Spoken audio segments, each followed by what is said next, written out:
ഒരു നല്ല പ്രകടനമാണ് ഗജേന്ദ്ര മോക്ഷം. ഭഗവാൻ ഹരിയായിട്ട് അവതരിച്ചുകൊണ്ട് ഒരു ആനയ്ക്ക് അനുഗ്രഹം കൊടുത്തു എന്നാണ്.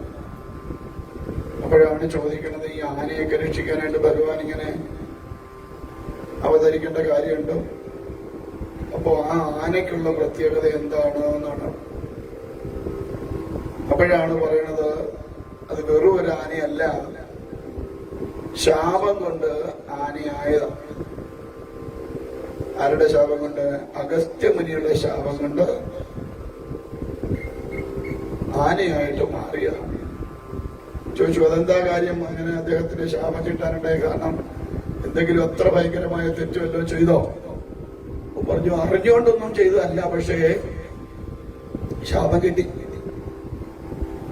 അതെന്താ കാര്യം എന്ന് ചോദിച്ചാൽ, അദ്ദേഹം ഇങ്ങനെ ധ്യാനത്തിൽ മുഴുകിയിരിക്കുമ്പോ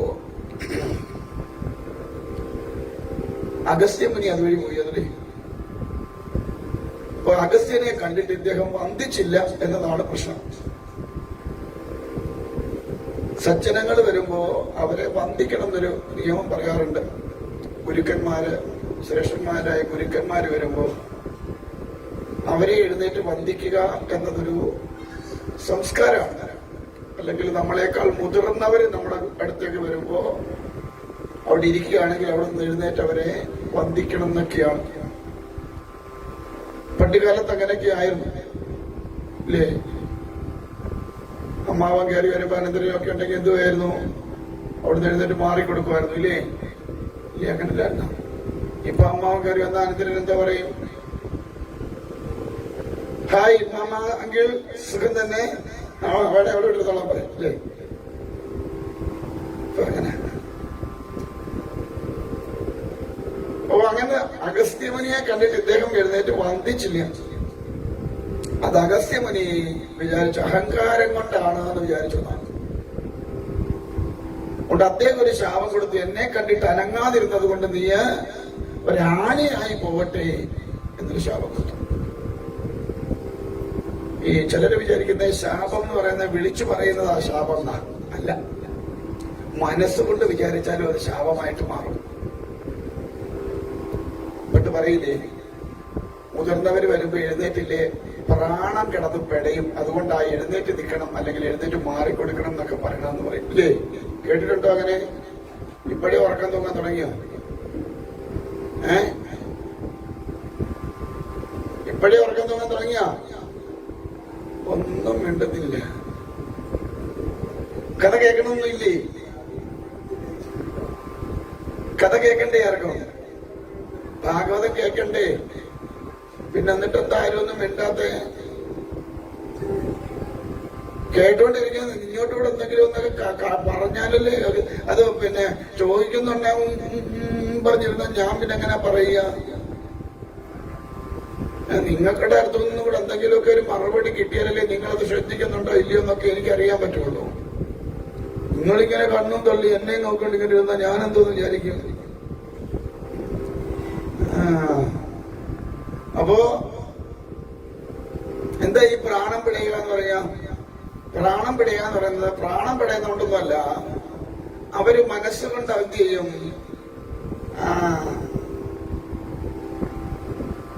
എന്ത് വിചാരിക്കും? ഇപ്പൊ മുതിർന്ന ഒരാൾ വരുമ്പോ നമ്മൾ എഴുന്നേറ്റ് കൊടുത്തില്ലേ, അവരെന്താ മനസ്സോണ്ട് വിചാരിക്കുക? നല്ലതാന്ന് വിചാരിക്കുവോ? ഇല്ല, അഹങ്കാരി അല്ലേ? അതും ഒരു ശാപമാ. ഈ ഒച്ചത്തിൽ വിളിച്ചു പറയുന്നതിനേക്കാൾ വലിയ ശാപമാണ് മനസ്സുകൊണ്ട്. അതിന് പവർ കൂടുതലാണ്. ഈ മനസ്സുകൊണ്ട് ചെയ്യുന്നതിന് പവർ കൂടുതലാണ്. പറയുന്ന ഒരടി കൊടുത്താൽ പ്രശ്നം തീർന്നു. പക്ഷേ മനസ്സുകൊണ്ട് എന്തെങ്കിലുമൊക്കെ കൽപ്പിച്ചാല് അത് വലിയ ദോഷം ചെയ്യുന്ന. അതുകൊണ്ടായി മുതിർന്നവരും, അതുകൊണ്ടാ പൂന്താനം പറഞ്ഞ സജ്ജനങ്ങളെ കാണുന്ന നേരത്ത് ലജ്ജ കൂടാതെ വീണ് നമിക്കണം എന്ന് പറഞ്ഞതിനാ. കാരണം സജ്ജനങ്ങളുടെ മുമ്പിൽ നമിക്കുക എന്ന് പറഞ്ഞാൽ അവരുടെ അനുഗ്രഹത്തെ പ്രാപ്തമാക്കാൻ വേണ്ടിയിട്ട് അവര് ചെയ്ത പുണ്യകർമ്മങ്ങളുടെ ഫലത്തെ ഒരംശത്തെ അനുഗ്രഹമായിട്ട് നമ്മളിലേക്ക് വന്നു ചേരാനാണ് ഇങ്ങനെയുള്ളവരെ കാണുമ്പോ നമിക്കണം എന്ന് പറയണത്. കാണുമ്പോ ഒന്ന് എഴുന്നേറ്റ് അവിടെ മാറി നിന്ന് ചിരിച്ചല്ലേ ചെല്ലുക, കാണുന്നുണ്ടെ പോയി ആ പാദത്തിൽ നിന്ന് തൊട്ട് നമസ്കരിക്കുമ്പോ അറിയാതെ മനസ്സൊന്ന് നിറഞ്ഞുകൊണ്ട് അനുഗ്രഹിക്കും, നന്നായി വരട്ടെ എന്ന്. മറ്റേതാണ് എന്തോ പറയും, മനസ്സിലാവുന്നുണ്ടോ പറയണേ? അപ്പൊ അതുകൊണ്ടാണ് അങ്ങനെ പറയണത്. അപ്പോ ഇവിടെ തന്നെ കണ്ടിട്ട് എഴുന്നേക്കാത്തത് കൊണ്ട് ശാപം കൊടുത്തു, ഒരു ആനയായി പോട്ടെ. അദ്ദേഹം ഇതെന്ന് പറഞ്ഞിരുന്നില്ല. അദ്ദേഹം ധ്യാനത്തിലായതുകൊണ്ട് ഈ പുറത്തു നടക്കുന്ന കാര്യങ്ങളൊന്നും അറിഞ്ഞില്ല. ഭടന്മാർ ഓടിച്ചെന്ന് വിളിച്ചുണർത്തി അദ്ദേഹത്തോട് പറഞ്ഞതാ ഇങ്ങനെയൊരു ശാപം ഒരു ഋഷിവരിൽ തന്നിരിക്കുന്നു. ഓടിപ്പോയി തപ്പിപ്പിടിച്ചു പോയി കാൽക്കൽ വീണിട്ട് പറഞ്ഞു, ഗുരു ഞാൻ മനഃപൂർവ്വം ചെയ്തതല്ല, ഞാൻ ഈശ്വര ധ്യാനത്തിലായിരുന്നു, അതുകൊണ്ടാണ് അങ്ങ് വന്നത് ഞാൻ അറിയാൻ കഴിയാതെ പോയത്. അപ്പൊ പറഞ്ഞു എങ്ങനെയായാലും ശരി, പറഞ്ഞ വാക്കിനെ ഇനി തിരിച്ചെടുക്കാനായിട്ട് സാധ്യമായില്ല. വാവിട്ട വാക്കും കൈവിട്ട കല്ലും രണ്ടും തിരിച്ചെടുക്കാൻ പറ്റില്ല. അതുകൊണ്ട് ആ വാക്ക് പുറപ്പെടുവിക്കുന്നതിന് മുമ്പൊന്ന് ആലോചിച്ചിട്ടേ പറയാവൂ. ആരോടാണ് പറയണതെന്നും എന്താണ് പറയണതെന്നും എവിടെ വെച്ചാണ് പറയണതെന്നും ഒക്കെ ആലോചിച്ചിട്ടേ പറയാവൂ. അല്ലെ അതിന്റെ ഭവിഷ്യത്ത് വളരെ വലുതാണ്. അപ്പോ അതുകൊണ്ട് അദ്ദേഹം പറഞ്ഞു ഇപ്പം അങ്ങേക്ക് അങ്ങനെ ഒരു ശാപം കിട്ടണമെന്നൊരു നിയോഗം കാണും, അതുകൊണ്ടാവാം അങ്ങ് ധ്യാനിക്കുകയാണെന്ന് മനസ്സിലാക്കാതെ അങ്ങേ ഞാന് ശപിച്ചു. പക്ഷെ അതുകൊണ്ട് ഞാനിത് അങ്ങേക്കൊരു അനുഗ്രഹം തരുന്നു, സാക്ഷാൽ നാരായണൻ തന്നെ അങ്ങേ വന്ന് രക്ഷിക്കും. അതിക്കുള്ളതെല്ലാം വേണം. ഒരു ശാപം കിട്ടിയെങ്കിൽ അതിനേക്കാൾ വലിയൊരു അനുഗ്രഹമാണ് കൊടുത്തത്. അതാ ഗുരുക്കന്മാരുടെ ഗുണം എന്ന് പറയുന്നത്. ദേഷ്യം വരുമ്പം വല്ലതൊക്കെ പറയും, പക്ഷെ അത് കഴിഞ്ഞാൽ തിരിഞ്ഞു നിന്ന് അനുഗ്രഹിക്കുകയും ചെയ്യും. ഈ പെട്ടെന്ന് ദേഷ്യം വരുന്നവരെ എന്താണെന്ന് പറയും, അവര് ദയാലുക്കളാണ്. പെട്ടെന്ന് ദേഷ്യം വരുന്നവർക്ക് അതുപോലെ ദേഷ്യം ശമിക്കും. പിന്നെ ഈ പറയാനുള്ളത് പറഞ്ഞു കഴിഞ്ഞാൽ പിന്നെ അവരുടെ മനസ്സിലൊന്നും ഇല്ല, പിന്നെ അത് അവിടെ കൊണ്ട് തീരുവ പ്രശ്നം. ചിലരങ്ങനല്ല, ഒന്നും പറയത്തില്ല. എന്തോ ചെയ്യും, ദിവസവും അത് വെച്ചിങ്ങനെ ഊതിക്കാച്ചി വെച്ചോണ്ടിരിക്കും. ക്ഷിപ്രപ്രസാദി ആയിരിക്കുന്ന കൊണ്ടാ മഹാദേവനൊക്കെ ക്ഷിപ്രകോപിയാണെന്ന് പറയാം. ക്ഷിപ്രകോപിയാണ്, അതുപോലെ തന്നെ ക്ഷിപ്രത്തിൽ പ്രസാദിക്കുകയും ചെയ്യും. അനുഗ്രഹം തരുന്നതും വളരെ വേഗം, ദേഷ്യം വരുന്നതും വളരെ. എന്തുകൊണ്ടാ? ആ മനസ്സ് ശുദ്ധമാകുന്നത് കൊണ്ടാണ്. എന്തെങ്കിലും കണ്ട അപ്പ ദേഷ്യപ്പെട്ട് വല്ലതൊക്കെ പറയാം. അല്ലെങ്കിൽ അവരെങ്ങനെങ്കിലും പോയി തീർന്നോട്ടെ എന്ന് വിചാരിച്ചാ പോരെ. ഇപ്പൊ നിങ്ങൾ ഇവിടെ നിന്ന് വല്ലതും ബഹളം ഉണ്ടാക്കിയ ഞാൻ വിചാരിച്ചാ പോരെ, അവരെന്തെങ്കിലും ആയിക്കോട്ടെ, എനിക്കെന്നെ വേണ്ട, എനിക്ക് 2 ദിവസം കഴിയുമ്പോ എന്റെ വീട്ടിൽ പോകാന്ന് വിചാരിച്ചാ പോരെ. എന്തിനാന്ന് നിങ്ങളെ അന്നേരം ഞാൻ വഴക്ക് പറയണേ? നിങ്ങൾ എങ്ങനെങ്കിലും പിഴച്ചു പൊക്കോട്ടെന്ന് വിചാരിച്ചാ അല്ലേ? അല്ലേ? അതുകൊണ്ടാ. അപ്പോ ഇവിടെ അദ്ദേഹത്തെ അനുഗ്രഹിച്ചു. സാക്ഷാൽ നാരായണൻ തന്നെ വന്ന് അങ്ങേ രക്ഷിക്കും. സന്തോഷമായി.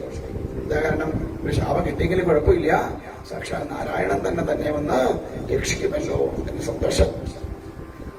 അപ്പൊ തന്നെ ആനയായിട്ട് മാറി. ചെയ്തു, വേഗം കാട്ടിലായി.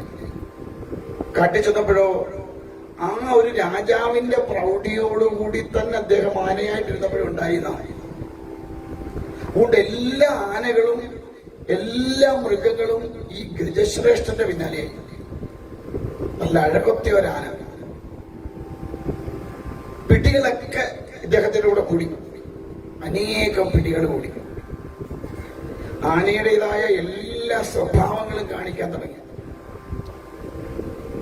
അങ്ങനെ അനേകം പിടിയാനകളും അതിനെല്ലാം കുട്ടിയാനകളും ഒക്കെ ഉണ്ടായി.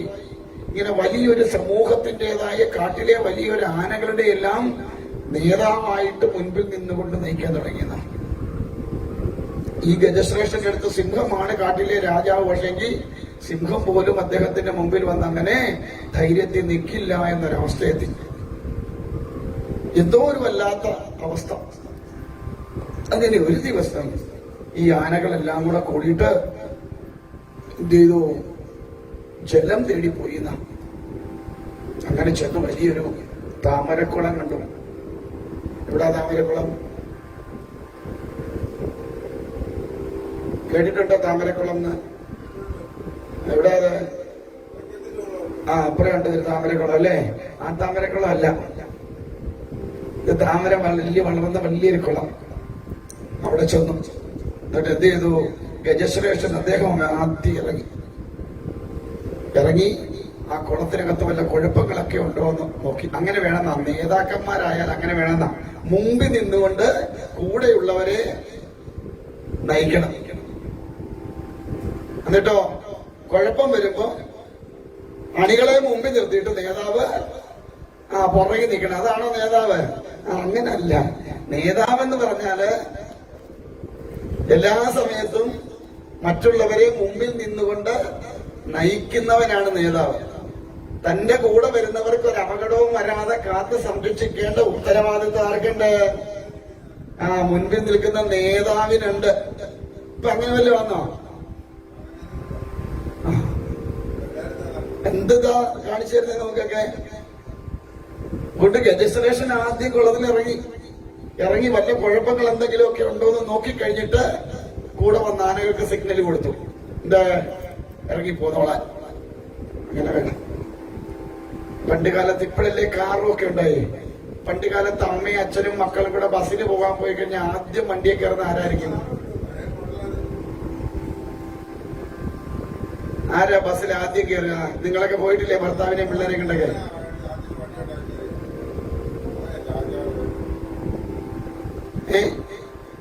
നിങ്ങളൊക്കെ ഭർത്താവിന്റെ കൂടെ ഒക്കെ വണ്ടിയെ പോയിട്ടില്ലേ? ബസ്സിൽ പോയിട്ടില്ലേ? മക്കളൊക്കെ ആയിട്ട്. അപ്പൊ ആദ്യം വണ്ടിയെ കയറുന്ന ആരായിരിക്കും? വണ്ടിയെ കയറുന്നത്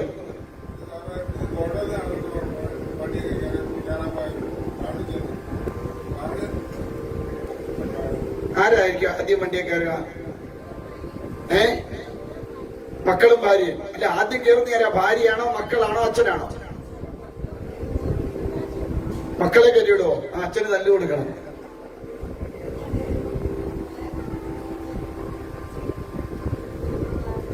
അപ്പൊ നല്ല അച്ഛനല്ല, അതുകൊണ്ടാ. നല്ല അച്ഛനാണെ ആദ്യം ആരെ കയറ്റിവിടും? ഭാര്യയെ കയറ്റിവിടും. എന്നിട്ട് ആരെ കയറ്റും? മക്കളെ കയറ്റിവിടും. എന്തിനാ ഭാര്യ എന്തിനാ ആദ്യം കയറ്റിവിടുന്നേ? മക്കളെ കൈപിടിച്ച് മുകളിലോട്ട് കയറ്റണം. അപ്പൊ അതിനാര് വേണം അവിടെ? അമ്മ വേണം. മക്കളെ കൈപിടിച്ച് കയറ്റേണ്ട ഉത്തരവാദിത്തം ആർക്കുള്ളതാ?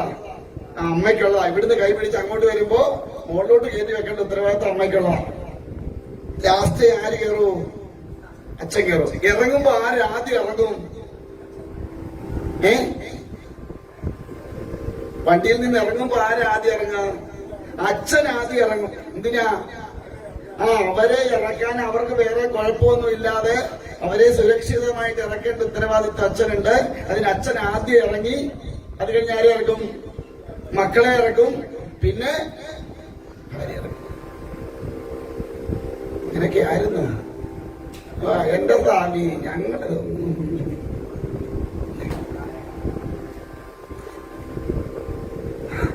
അങ്ങനെ നല്ല അച്ഛന്മാര്. ഇപ്പോഴത്തെ അച്ഛന്മാരൊക്കെ കണക്കാ. വേണേ കയറിക്കടിയെന്ന് പറയും അല്ലേ? പുള്ളി ചാടി ആദ്യം കയറി. അപ്പൊ പിന്നെ ബസ്സിലൊന്നും യാത്ര ഇല്ലല്ലോ. അങ്ങനെ എല്ലാവരും കാറും സ്കൂട്ടറും ഒക്കെ ആയി കഴിഞ്ഞപ്പോ ഇപ്പൊ ആരും അങ്ങനെ ബസ്സിലൊന്നും അധികം യാത്രയൊന്നും ഇല്ല. അപ്പൊ എന്തായാലും ഗജശ്രേഷ്ഠൻ ആദ്യം ഇറങ്ങി. കുളത്തിനകത്ത് യാതൊരുവിധമായ കുഴപ്പമില്ലാന്ന് മനസ്സിലായപ്പോ മറ്റുള്ളവരെയൊക്കെ സിഗ്നൽ കൊടുത്തു. സിഗ്നൽ ശബ്ദം കൊണ്ട് സിഗ്നൽ കൊടുക്കാം. ഉണ്ടാക്കുന്ന ശബ്ദങ്ങൾക്ക് ഓരോ സൗണ്ടിലുണ്ടാകുന്ന വ്യത്യാസം കൊണ്ട് മറ്റുള്ളവർ മനസ്സിലാക്കും അപകടമാണോ കുഴപ്പമില്ലാത്താണോ എന്നൊക്കെ തിരിച്ചറിയാൻ പറ്റും. ഇങ്ങനെ ബാക്കിയുള്ള പിടിയാനകളും കുട്ടിയാനകളും ഒക്കെ ആ കുളത്തിൽ ഇറങ്ങി അവരുടെ എന്താ പറയാ തൃപ്തി വരുവോളം അവരെല്ലാം അതിനകത്ത് അങ്ങനെ കുളിച്ചും കുടിച്ചും താമരയൊക്കെ പേട ഇതെല്ലാം വലിച്ചു പറിച്ച് കഴിച്ചും ഒക്കെ അങ്ങനെ തുമുർത്താടി. കുറെ കഴിഞ്ഞപ്പോ എന്ത് ചെയ്തു? ഗജശ്രേഷ്ഠൻ മനസ്സിലായി ഇനി ഇവിടെ നിൽക്കണ്ട, എല്ലാവരെയും കയറ്റി വിടാം, ഒത്തിരി ആയാലും കുഴപ്പമാ എന്നുള്ള മനസ്സിലാക്കിയിട്ട് ഓരോരുത്തരുടെ സിഗ്നൽ കൊടുത്ത് കയറി പൊക്കോളാൻ എല്ലാരും കയറി പോയി. അവസാനാണ് ആര് കയറുന്നത്? ഈ ആന കയറുന്നത്. ഈ ഗജശ്രേഷ്ഠൻ അങ്ങോട്ട് കയറാൻ തുടങ്ങിയപ്പോ കാലിൽ എന്തോ പിടിച്ചൊന്ന് വലിക്കുന്ന പോലെ ഒരു തോന്നല്. അപ്പൊ വിചാരിച്ചു, ഓ തന്റെ കാലെ കൊളുത്തിൽ വല്ല എന്തെങ്കിലും ആയിരിക്കും, ഒന്ന് കൊടഞ്ഞാൽ അങ്ങ് പോകുന്ന സാധനം വല്ലതും ആയിരിക്കും. കാലെടുത്തൊന്ന് കൊടഞ്ഞു നോക്കി. എന്നിട്ട് മുകളിലോട്ട് കയറാൻ നോക്കിയപ്പോഴും പറ്റില്ല. പിന്നെ മുന്നോട്ട് വരിക വെള്ളത്തിനകത്തോട്ട്. അപ്പോ ഒരു അപകടം അടുത്തു. ഇത് അത്ര തനിക്ക് പറ്റുന്നൊന്നില്ലല്ലോ, തന്റെ കാലൊന്ന് മുന്നോട്ട് വലിക്കാനായിട്ട് തനിക്ക് പറ്റണില്ല, സഹായം വേണ്ടി വരും തോന്നിയപ്പോ എന്ത് ചെയ്തു, അവിടെ നിന്നുകൊണ്ട് സിഗ്നൽ കൊടുത്തു ഭാര്യമാർക്കൊക്കെ. ഇതാ എനിക്ക് എന്തോ ഒരു കുഴപ്പം പറ്റിയിരിക്കണു, നിങ്ങൾ വന്നിട്ട് എന്നെ ഒന്ന് പിടിച്ചു കയറ്റണം എന്ന്. പിടിയാനകളെല്ലാം കൂടെ വന്നിട്ട് പിടിച്ച് വലിച്ച് കരയിലോട്ട് കയറ്റാൻ നോക്കിയിട്ടൊന്നും ഒരു രക്ഷയില്ല. അവസാനം പിടിയാനകളെല്ലാം എന്ത് ചെയ്തു, പിടിയൊക്കെ അങ്ങ് വിട്ടു. എല്ലാ കൊമ്പന്മാരും ഓർത്തോണം, പിടിയാനയുടെയൊക്കെ പിടി ഒരു പരിധി വരെ ഉണ്ടാവത്തുള്ളൂ. അത് കഴിഞ്ഞാൽ പിടിയാനയൊക്കെ എന്ത് ചെയ്യും, പിടി അങ്ങ് വിടും. മനസ്സിലായില്ലേ? ഒരു പരിധി വരെയൊക്കെ ഈ പിടിയാനെയും കുട്ടിയാനെയും ഒക്കെ പിടിക്കും. അത് കഴിഞ്ഞാൽ അവരെന്ത് ചെയ്യും, പിടിയങ്ങ് വിടും. ഈ ചിലര് പറയുന്നേക്കാം, ആ പിടിയൊക്കെ വിട്ടേച്ചും ഇങ്ങനെ നിൽക്കും. എന്നിട്ട് അവിടെ എന്തുകൊണ്ട് പറയും, എന്റെ ഭഗവാനെ ഇട്ട് കഷ്ടപ്പെടുത്താതങ്ങ് എടുത്തോണേന്ന്. ആരെ കഷ്ടപ്പെടുത്താതെ? കിടക്കുന്നവരെയാണോ? അല്ല, നോക്കുന്ന നമ്മളെ കഷ്ടപ്പെടുത്താതെ അവരെ അങ്ങ് എടുത്തോണേന്ന്. കാരണം നമുക്ക് കഷ്ടപ്പാട് അതുകൊണ്ടാണ്. അല്ല, അവരുടെ കിടപ്പ് വേണ്ടിയിട്ടൊന്നുമല്ല. ചിലരങ്ങനെ പറയാം, ഇത്ര കാലമായി ഇങ്ങനെ കിടക്കുന്നു, എത്ര കാലം കൊണ്ട് നോക്കുക, എന്തെല്ലാം ചെയ്തു, എന്നിട്ടൊന്നും രക്ഷപ്പെടുന്നില്ലല്ലോ എന്റെ ഭഗവാനെ, എന്നാ ഇനിയും നിനക്കങ്ങ് എടുത്തുകൂടെ ഇട്ട് കഷ്ടപ്പെടുത്താതെ എന്ന്. മനസ്സിലായില്ലേ? അങ്ങനൊന്നും പറയാനുള്ള ഇടയാ ഈശ്വരൻ ഉണ്ടാക്കാതിരിക്കണേന്ന് പ്രാർത്ഥിച്ചോളൂ. ഇവിടുന്ന് പോകുമ്പോ വളരെ ഈസി ആയിട്ട് നമുക്ക് പോകാൻ കഴിയണം. ആർക്കും ഒരു ബുദ്ധിമുട്ടാവാതെ, കട്ടിലൊഴിയുകയില്ല, ചാവുകയില്ല എന്ന അവസ്ഥയിലാവരുത്. അതുകൊണ്ടാ കഴിഞ്ഞ ദിവസം പറഞ്ഞ അനായാസേന മരണം വിനാ ദൈനേന ജീവിതം ദേഹിമേ കൃപയാ ശംഭോ ത്വയി ഭക്തിരചഞ്ചല എന്ന് പ്രാർത്ഥിച്ചോണം ദിവസം. ജീവിച്ചിരിക്കുമ്പോ ദീനതയൊന്നുമില്ലാതെ ജീവിച്ചിരിക്കാനും മരിക്കാൻ സമയമാവുമ്പോ ആർക്കും ഒരു ബുദ്ധിമുട്ടില്ലാതെ ഇവിടുന്ന് അങ്ങ് പോവാനും കഴിയണേ ഭഗവാനെ. അതിനു വേണ്ടിയിട്ട് എന്ത് വേണം, അചഞ്ചലമായിരിക്കുന്ന ഭക്തിയെ തരണമേ എന്ന് പ്രാർത്ഥിക്കണം. അപ്പൊ എന്തായാലും ഗജശ്രേഷ്ഠന്റെ സിഗ്നലൊക്കെ കിട്ടിയിട്ട് പിടിയാനെ എല്ലാം കൂടെ പിടിച്ചു നോക്കിയിട്ടൊന്നും കേറ്റാൻ വയ്യാതായി. അവര് പിടിയൊക്കെ വിട്ട് മാറി. അപ്പോഴാണ് ഓർത്തത്, ഇനിയിപ്പോ എന്താ ചെയ്യാ, തന്റെ കൂടെ വന്നവരൊക്കെ തന്റെ കൂടെ ഉണ്ടാവും, തന്നെ രക്ഷിക്കുന്നൊക്കെ ആയിരുന്നു ധാരണ. നമ്മുടെയൊക്കെ ധാരണ എങ്ങനെയാ, നമ്മുടെ കൂടെ നിൽക്കുന്നവരൊക്കെ നമ്മളെ നോക്കിക്കോളും, നമ്മളെ സംരക്ഷിക്കും, നമുക്ക് വേണ്ടതൊക്കെ ചെയ്യുന്നൊക്കെയാ നമ്മുടെ ധാരണ. ഇതെല്ലാം ഒരു പരിധി വരെ ഉണ്ടാവുള്ളൂ. അത് കഴിഞ്ഞാൽ ഇതൊന്നും നമുക്കുണ്ടാവില്ല. കഴിഞ്ഞ ദിവസം പറഞ്ഞില്ലേ, ഇഹത്തിലും പരത്തിലും ബന്ധുക്കളും സ്വന്തക്കാരും ഒക്കെ എത്ര കാലം കൂടെ കാണും? നിനക്ക് എത്ര കാലം ധനം നിന്റെ കയ്യിലുണ്ടോ, എത്ര കാലം നിനക്ക് എന്തെങ്കിലും അധികാരമുണ്ടോ, അത്രയും കാലം ബന്ധുക്കളും സ്വന്തക്കാരും കൂട്ടുകാരും ഒക്കെ കാണും. നിനക്ക് എന്നാണോ ഇതൊക്കെ നഷ്ടപ്പെടുന്നത്, അന്ന് നിന്നെ കൈ കൂടെയുള്ളവരൊക്കെ ഉപേക്ഷിക്കും. സംശയമല്ല കാര്യം. നിന്നെ കൊണ്ട് പ്രയോജനമൊന്നും ഇല്ല എന്ന് തോന്നിക്കഴിഞ്ഞാൽ ആ നിമിഷം ഉപേക്ഷിക്കും മറ്റുള്ളവര്. അപ്പോഴും കൂടെ നിൽക്കാൻ ഒരേ ഒരാളെ കാണും. ആരാ? ഭഗവാൻ. അതുകൊണ്ടാണ് പരമമായിട്ട് ഭഗവാനെ ആശ്രയിക്കണം എന്ന് പറയുന്നതിന്റെ കാര്യം. കാരണം ഈ കാണുന്ന മായാ പ്രപഞ്ചത്തില് ഇതൊക്കെ കൂടെ ഉണ്ടെന്ന് നമുക്ക് തോന്നും. അത് വെറും തോന്നല.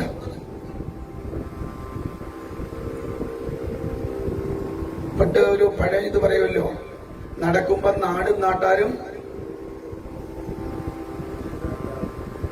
നടക്കുമ്പോ നാടും നാട്ടാരും അടുത്ത വരി എന്താ? ഈ പെരുന്തുരുത്തുകാർ അങ്ങനെയുള്ള പഴഞ്ചൊല്ലൊന്നും കേട്ടിട്ടില്ലേ?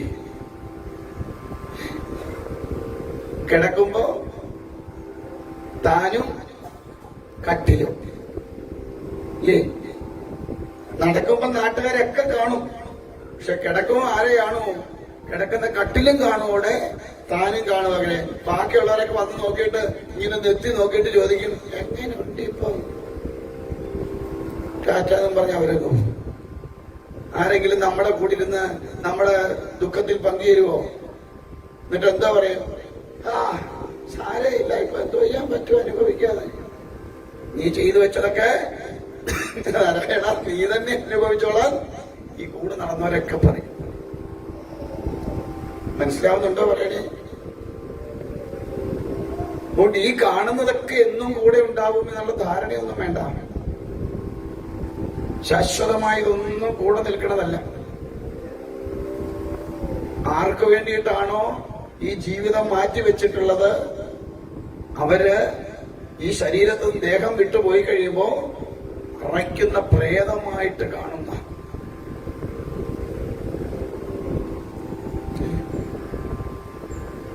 ഞാൻ ലൈനങ്ങ് മറന്നുപോയി ആ പാട്ടിന്റെ.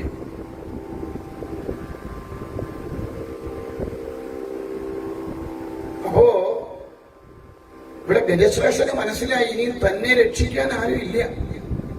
ഇത്രയും കാലം തന്റെ നേതൃത്വത്തിൽ തന്റെ കൂടെ എല്ലാം പറ്റിപ്പിടിച്ച് കൂടെ നിന്നവരൊക്കെ തന്നെ ഇതാ വിട്ടിട്ട് മാറി നിൽക്കുക. അപ്പോഴാണ് പൂർവജന്മ സുഹൃതം കൊണ്ട് സാക്ഷാൽ നാരായണനെ മനസ്സിൽ ധ്യാനിച്ചു.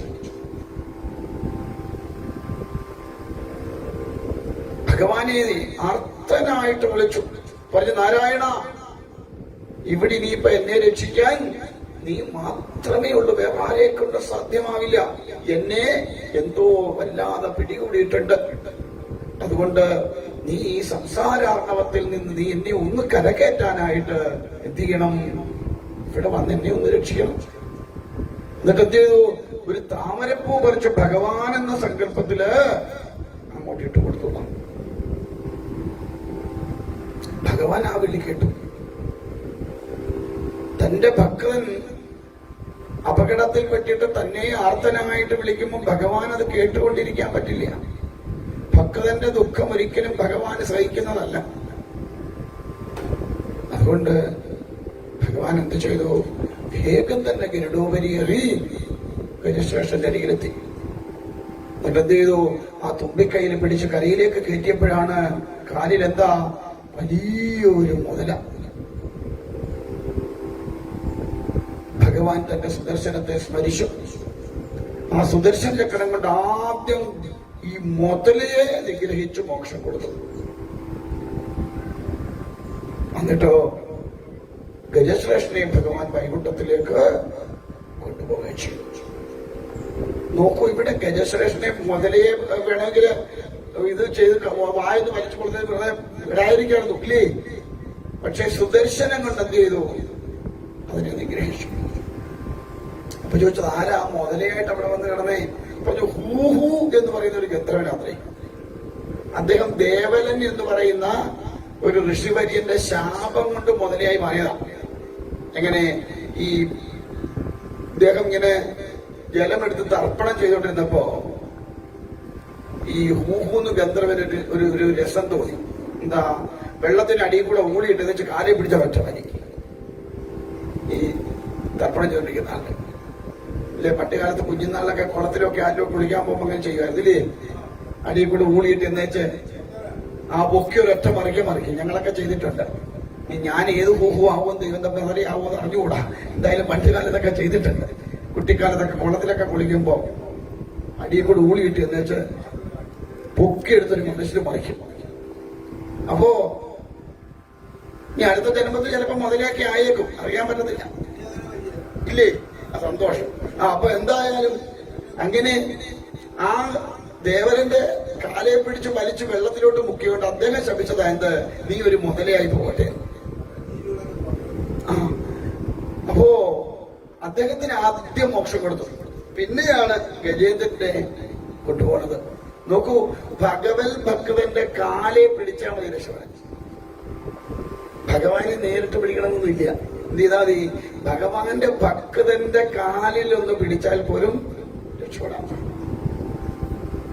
ഉദ്ധവര് പറയും, ഈ ഗോപികമാരുടെ പാദം പതിയുന്നിടത്തെ ധൂളിയായിട്ടെങ്കിലും ജനിച്ചാൽ ഭഗവാനെ നന്നായിരുന്നു.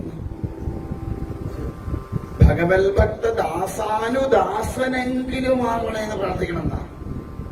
ഭഗവത് ഭക്തനെ സേവിക്കുന്ന ദാസന്റെ ദാസനെങ്കിലും വൃത്രം പ്രാർത്ഥിക്കണതാണ്. ഭഗവത് ഭക്ത ദാസാനുദാസനെങ്കിലും ആയാൽ മതി എന്നാണ്. എന്നാൽ പോലും രക്ഷപ്പെടാം. നമ്മൾ ആരാന്ന് പറഞ്ഞു നടക്കുന്നേ?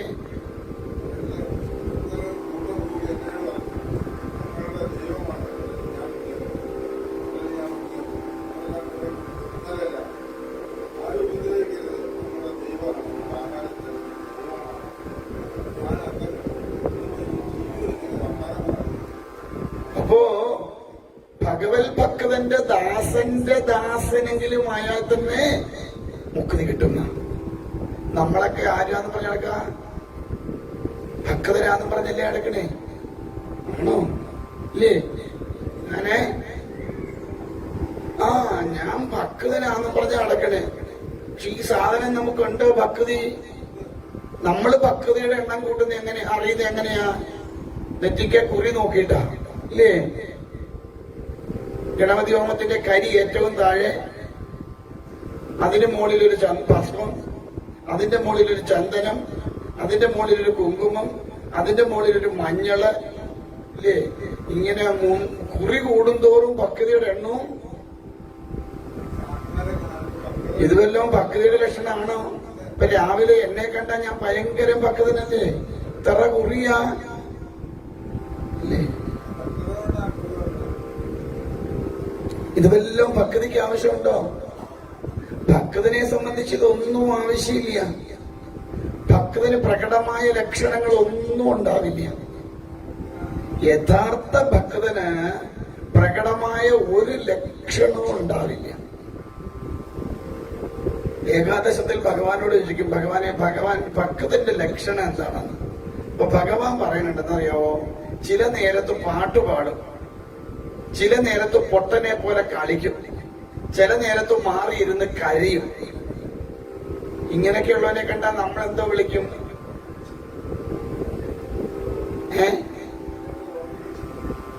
ഇങ്ങനെയൊക്കെയുള്ളവരെ കണ്ടാൽ നമ്മൾ എന്താ വിളിക്കുക? വട്ടനാന്ന് പറയും, അല്ലേ? ഭ്രാന്താന്ന് പറയാം. എന്നിട്ട് 4-ാം വാർഡിൽ കൊണ്ടിടും, ഇല്ലേ? ശരിയല്ലേ? മെഡിക്കൽ കോളേജിന്റെ 4-ാം വാർഡിൽ കൊണ്ടിടൂലേ? ഇല്ലേ? പക്ഷെ യഥാർത്ഥത്തിൽ വട്ട ആർക്കാന്നറിയാമോ? നമുക്കാ. എന്താ കാര്യം എന്നറിയുമോ? നമ്മളെല്ലാം മനസ്സിന് സമനിലയില്ലാത്തവരാണ്. എന്താ കാരണം?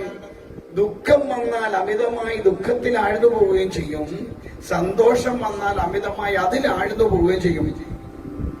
മനസ്സിന്റെ നില എന്ന് പറയുന്നത് സുഖദുഃഖാദികളെ സമമായിട്ട് കാണാൻ എപ്പോ കഴിയുന്നോ അപ്പോ മാത്രമേ മനസ്സിന് നിലയുണ്ടാവുള്ളൂ. പിടികിട്ടിയാവോ? സുഖം വന്നാലും ദുഃഖം വന്നാലും രണ്ടു വന്നാലും ഒരുപോലെ കാണാൻ കഴിയണം.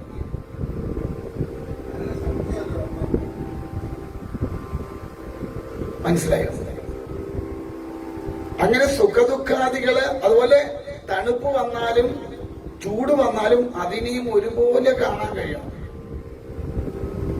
ആഹാരം കിട്ടിയാലും കിട്ടിയില്ലെങ്കിലും ഒരുപോലെ കാണാൻ കഴിയണം.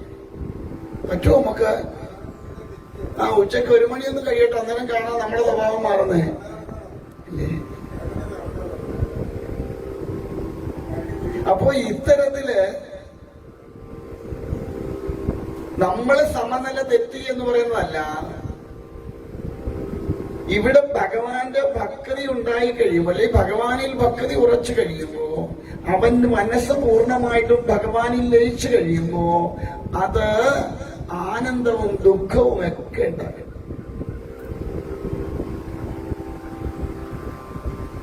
യഥാർത്ഥ ഭക്തരത അവർക്ക് വേഷം കെട്ടുകളൊന്നുമില്ല, വേഷവിധാനങ്ങളൊന്നും വേണ്ട അവർക്ക്. ചിലരാണെങ്കിൽ കുളിക്കുക പോലും ഇല്ല. പല്ല് തേക്കണം നിർബന്ധമൊന്നുമില്ല അവർക്ക്. കാരണം ശരീരത്തെ അവർ പരിഗണിക്കാറേ ഇല്ല. യഥാർത്ഥ ഭക്തന് ശരീരത്തിന്റെ പ്രൗഢിയൊന്നും വിഷയമല്ല. മനസ്സിലാവുന്നുണ്ടോ പറയണേ? ഉള്ളിൽ ഭഗവാനെ ഏറ്റിക്കഴിഞ്ഞാൽ, അല്ലെ ഉള്ളിൽ ഭഗവാന്റെ രൂപത്തെ അറിഞ്ഞ് അനുഭവിച്ചു തുടങ്ങിക്കഴിഞ്ഞാൽ പിന്നെ ശരീരമൊന്നും ഒരു വിഷയമേ അല്ല. എത്ര പീഡയുണ്ടായാലും അത് അവനെ ബാധിക്കില്ല. അപമാനിച്ചാലും അഭിനന്ദിച്ചാലും രണ്ടായാലും അവന് വിഷയമല്ല. കാരണം ഇതെല്ലാം ഭഗവാനിൽ അർപ്പിതമായ ഭാവത്തോടു കൂടിയാണ് അവന്റെ ജീവിതം പോവാ. നമ്മളിങ്ങോട്ട് വരുമ്പോ നമ്മളെ ഒരാളൊന്നും ബഹുമാനിച്ചില്ലെങ്കിൽ നമ്മളെന്താ പറയും? ഞാൻ അങ്ങോട്ട് ഇറങ്ങിയിട്ട് തന്നെ മൈൻഡ് പോലും ചെയ്തില്ല. ഇവന്റെയൊക്കെ അടുത്ത് എന്തിനാ എന്നിരിക്കേണ്ട കാര്യം വല്ല ഉണ്ടോ എന്ന് ചോദിക്കാം നമ്മളില്ലേ? ശരിയല്ലേ? കാരണം നമ്മൾക്ക് അവിടെ നമ്മുടെ അഭിമാനം നമ്മുടെ മുൻപിൽ നിൽക്കും. ഞാൻ ഇന്നടത്ത് ഇന്ന ആളാണ്, അല്ലെ ഇന്ന പൊസിഷനിൽ ഇരിക്കുന്ന ആളാണ് എന്നുള്ള ആ ഒരു അഹംഭാവം ഉള്ളിലുണ്ടാവുമ്പോ നമുക്ക് ഇതൊക്കെ കുറവുകളായിട്ട് തോന്നും. മാനിക്കില്ല, അല്ലെ അപമാനിച്ചു, ഇതൊക്കെ ഞാൻ വലുതാണെന്ന് തോന്നുന്നത് കൊണ്ടാണ്. ബാക്കിയുള്ളവരെല്ലാം താഴെ ഞാൻ മുകളിലാണ് എന്ന് തോന്നുന്നത് കൊണ്ടാണ് എന്നെ കണ്ടിട്ട് എഴുന്നേറ്റില്ല, അല്ലെങ്കിൽ എന്നെ ബഹുമാനിച്ചില്ല, എന്നെ ആദരിച്ചില്ല എന്നൊക്കെ തോന്നുന്നത്.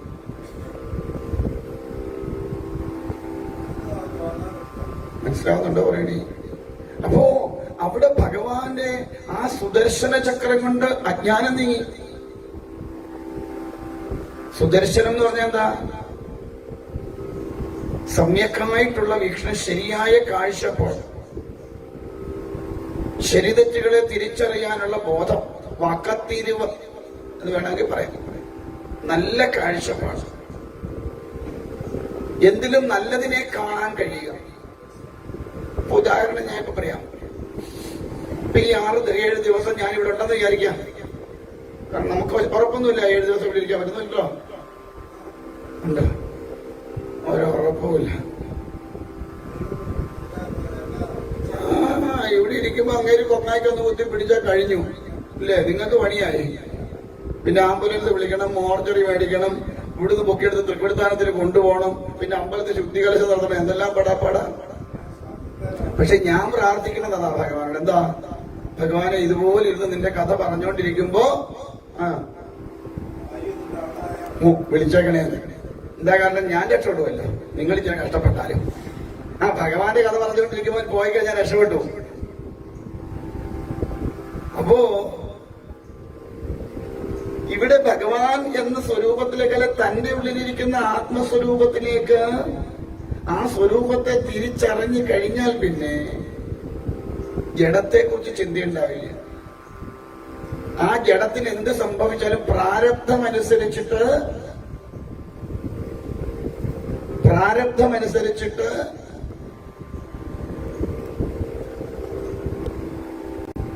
ഈ ജഡം അനുഭവിക്കാനുള്ളതൊക്കെ അനുഭവിക്കും. പക്ഷെ ആ ജീവനെ അല്ലെങ്കിൽ ആത്മസ്വരൂപത്തെ ഇതൊന്നും ബാധിക്കില്ല.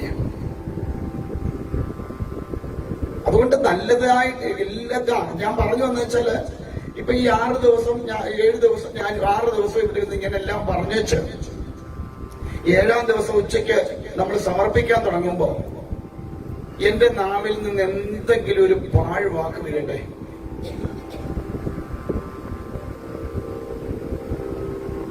ഞാനിവിടുന്ന് പോയി കഴിയുമ്പോൾ ഏറ്റവും മുമ്പിൽ നിൽക്കുന്ന എന്തായിരിക്കും? ആ 7-ാം ദിവസം പറഞ്ഞ ഒരു പാഴ്വാക്കായിരിക്കും. അല്ലേ? ആണോ അല്ലയോ? ഈ 6 ദിവസം ഇത്രയും നല്ല കാര്യങ്ങൾ പറഞ്ഞു തന്നതൊക്കെ എതിന് പോവും? മുങ്ങിപ്പോവും. ഈ ഒരു പാഴ്വാക്കിൽ മുങ്ങിപ്പോവും. ശരിയാണോ? അല്ലേ? അപ്പോ ഒന്ന് ആലോചിച്ച് നോക്കൂ, നമ്മൾ ഏതിലേക്കാ നമ്മുടെ നോട്ടം പോയത്? ഇത്രയും ദിവസം പറഞ്ഞു തന്ന നല്ല കാര്യത്തിലേക്കാണോ, അതോ അവസാനം പറഞ്ഞ ആ ഒരു പാഴ്വാക്കിലാണോ?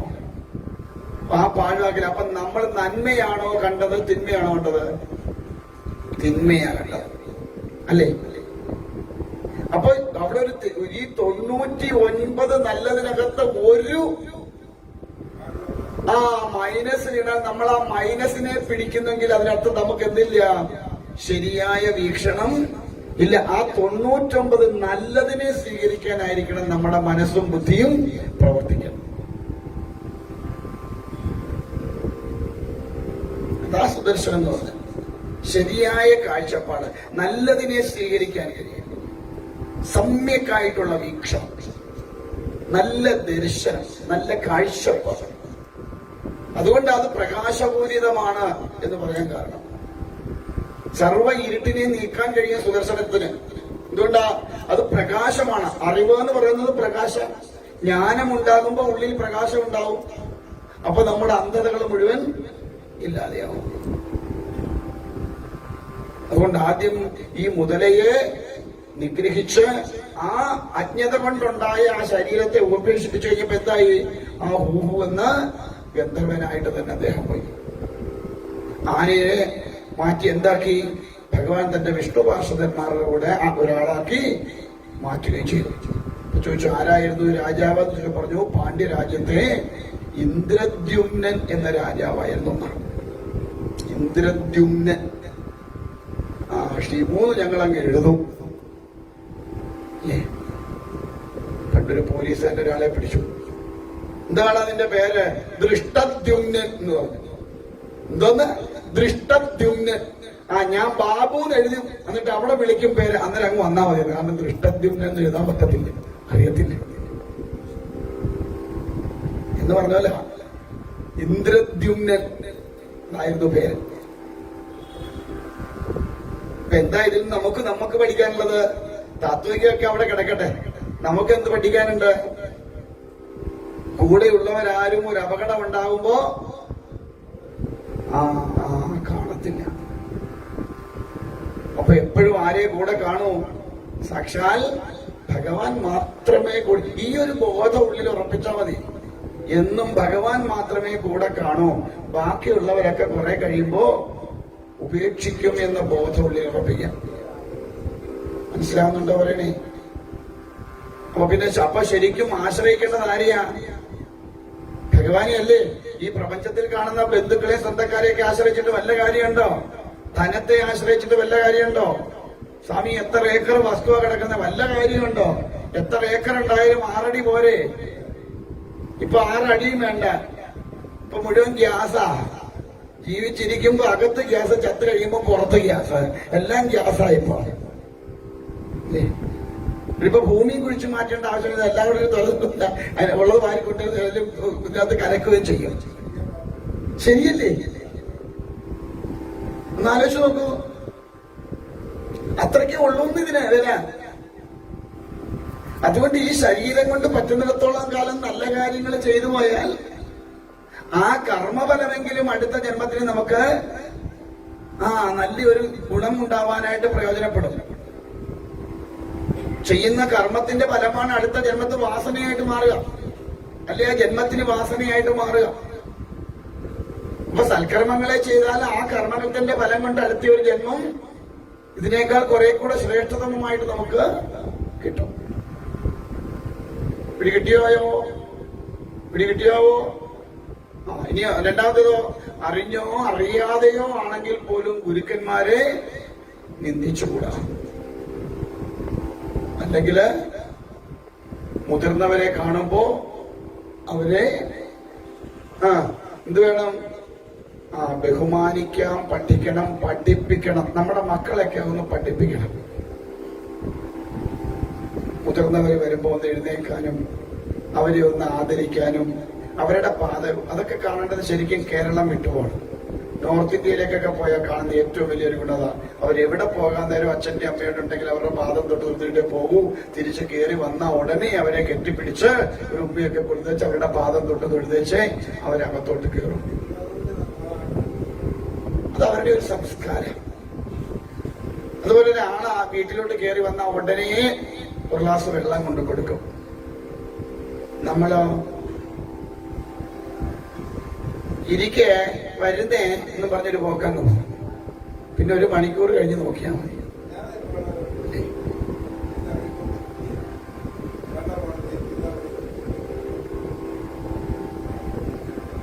അത് കഴിഞ്ഞ് മുമ്പോട്ട് പോകുമ്പോഴാണ് എന്ത് ഭഗവാന്റെ വാമനാവതാരം. നമ്മൾ ഏറ്റവും കൂടുതൽ തെറ്റിദ്ധരിക്കപ്പെട്ടിട്ടുള്ള ഒരു കഥാഗോളമാണ് ഏത്? വാമനാവതാരം. എന്താ തെറ്റിദ്ധരിക്കപ്പെടാനോ കാരണം? നമ്മളൊക്കെ ഓണം ആഘോഷിക്കണത് ആരെ സ്വീകരിക്കാനാ? മഹാബലി. ഓണം ആഘോഷിക്കുന്നത് എവിടെയാ കൂടുതലും? കേരളത്തിൽ. ഈ കേരളവും മഹാബലിയായിട്ട് എന്തെങ്കിലും ബന്ധമുണ്ടോ? ഉണ്ടോ? കേരളവും മഹാബലിയും കൂടെ എന്തെങ്കിലും ബന്ധമുണ്ടോ?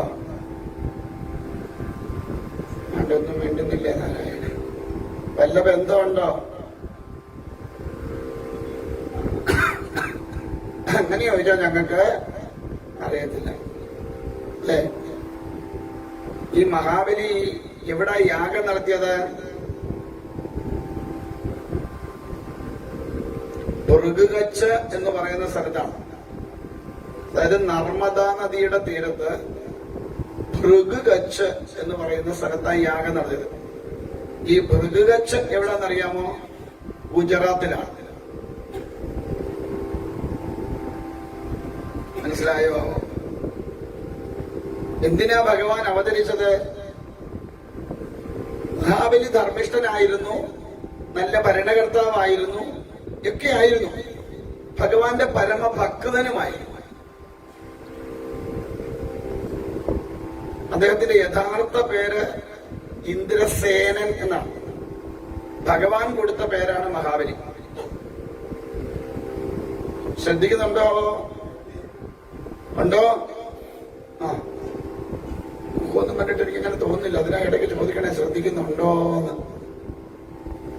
അപ്പോ ഈ ത്രൈലോക്യങ്ങളും അടക്കി വാണ മഹാബലിയിൽ നിന്ന് തന്റെ പുത്രനായിരിക്കുന്ന ഇന്ദ്രന് ആ ഇന്ദ്രപട്ടം തിരികെ കൊടുക്കാൻ വേണ്ടി അദിതി ദേവി കശ്യപർഷിയ, ഭർത്താവായിരിക്കുന്ന കശ്യപർഷിയോട് ആവശ്യപ്പെട്ട പ്രകാരം അദിതി ദേവി എടുത്ത ഏറ്റവും ശക്തമായ വ്രതം കൊണ്ട് ഭഗവാൻ അദിതി ദേവിക്ക് പുത്രനായി പിറന്നാണ് വാമനൻ. ആ വാമനാവതാരം നടക്കുന്നത് ഗുജറാത്തിലാണ്.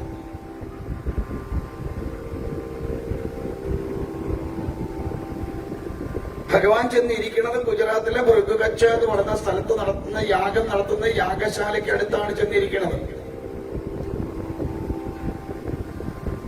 ഇനി നമ്മുടെ സങ്കല്പ പ്രകാരം എന്തായാലും ഹിന്ദുധർമ്മം അനുസരിച്ചാണല്ലോ ഈ വാമനനും മഹാബലിയും ഓണമൊക്കെ, അല്ലേ?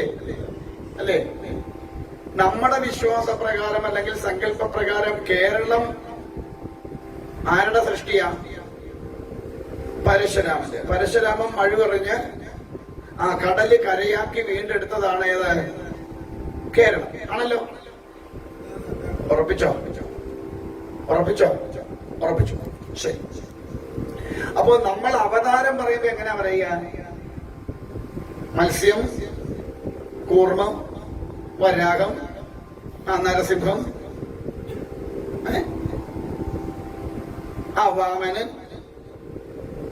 അടുത്തത് വാമനൻ കഴിഞ്ഞാലാ? അയ്യോ, വാമനൻ കഴിഞ്ഞ അടുത്ത അവതാര കഥ പരശുരാമൻ. സമ്മതിച്ചല്ലോ. അപ്പൊ വാമനൻ കഴിഞ്ഞിട്ടാണ് പരശുരാമൻ. ഈ മഹാബലി എന്ന് പറയുന്ന അസുര ചക്രവർത്തിയെ നമ്മൾ പറയുന്നത് എവിടെ പറഞ്ഞു വിട്ടുന്ന? പാതാളത്തിലേക്ക് ചവിട്ടി താത്തു എന്നാ പറയുന്നത്, അല്ലേ? ആണേ? സമ്മതിച്ചേ? അവിടെ നിൽക്കട്ടെ, അതവിടെ നിൽക്കട്ടെ. അപ്പോ വാമനൻ ചവിട്ടി താഴ്ത്തി പാതാളത്തിലേക്ക് വിട്ടു എന്ന് പറയുന്ന മഹാബലി വാമനന് ശേഷം വന്ന പരശുരാമൻ കണ്ടുപിടിച്ച കേരളം എങ്ങനെ ഭരിക്കും?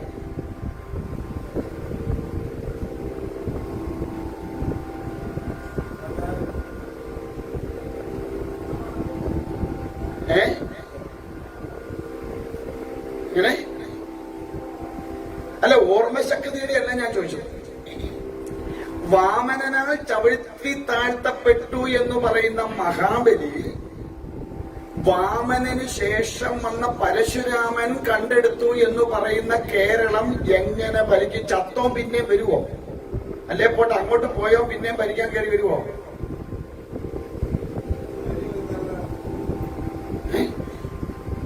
എന്റെ സംശയമാണ്. പരശുരാമനാണ് കേരളം കണ്ടുപിടിച്ചതെന്ന് കേരളത്തിന്റെ ഐതിഹ്യത്തിൽ പറയുന്നു, അല്ലേ? പരശുരാമൻ മഴുവെറിഞ്ഞ് കടല് കരയായി വീണ്ടെടുത്തതാണ് കേരളം. അത് പോയ പോക്ക് ശരിയില്ലാഞ്ഞുകൊണ്ട് പാവയ്ക്കാവലായി പോയി, അത്രേ ഉള്ളൂ. അപ്പൊ പരശുരാമനാൽ സൃഷ്ടിക്കപ്പെട്ടിട്ടുള്ള, അല്ലെ പരശുരാമൻ മഴുവെറിഞ്ഞ് കടല് കരയാക്കി മാറ്റിയെടുത്ത കേരളം വാമനനാൽ ചവിട്ടിത്താഴ്ത്തപ്പെട്ട മഹാബലി എങ്ങനെ ഭരിക്കും? ഇതാണ് എന്റെ ചോദ്യം. എന്തായാലും വാമനന് മുമ്പ് കേരളം ഇല്ലല്ലോ. ഉണ്ടോ? ഉണ്ടോ? ഇല്ല. അപ്പൊ പിന്നെ എങ്ങനെയാ ഈ മഹാബലി കേരളം ഭരിച്ചത്?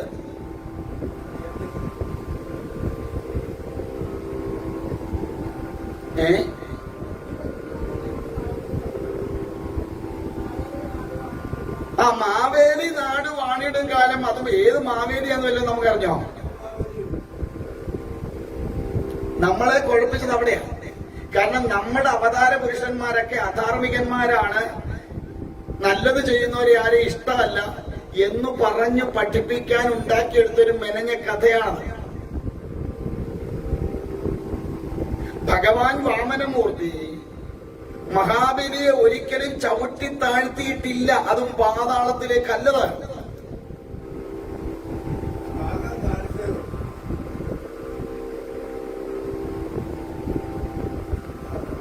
വാമനമൂർത്തിയോട് പറഞ്ഞ വാക്ക് പാലിക്കാൻ കഴിയാതെ വന്നപ്പോ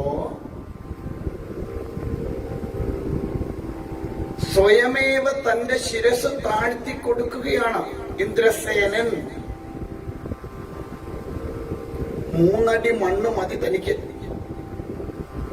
ഇതെന്തുകൊണ്ടാ ഇത്ര കുഴപ്പം പറ്റിയെന്ന് ചോദിച്ചാൽ, അവിടെ ചെന്ന് എന്തു വേണം എന്ന് ചോദിച്ചിട്ട് പറയുന്നുണ്ട്, ഞാൻ ത്രൈലോക്യ അധിപതിയാണ്, എന്തും തരാൻ കഴിവുള്ളവനാണ്, അതുകൊണ്ട് എന്തും ചോദിച്ചോളൂ എന്നൊരു വാക്ക് അവിടെ പറയുന്നുണ്ട്.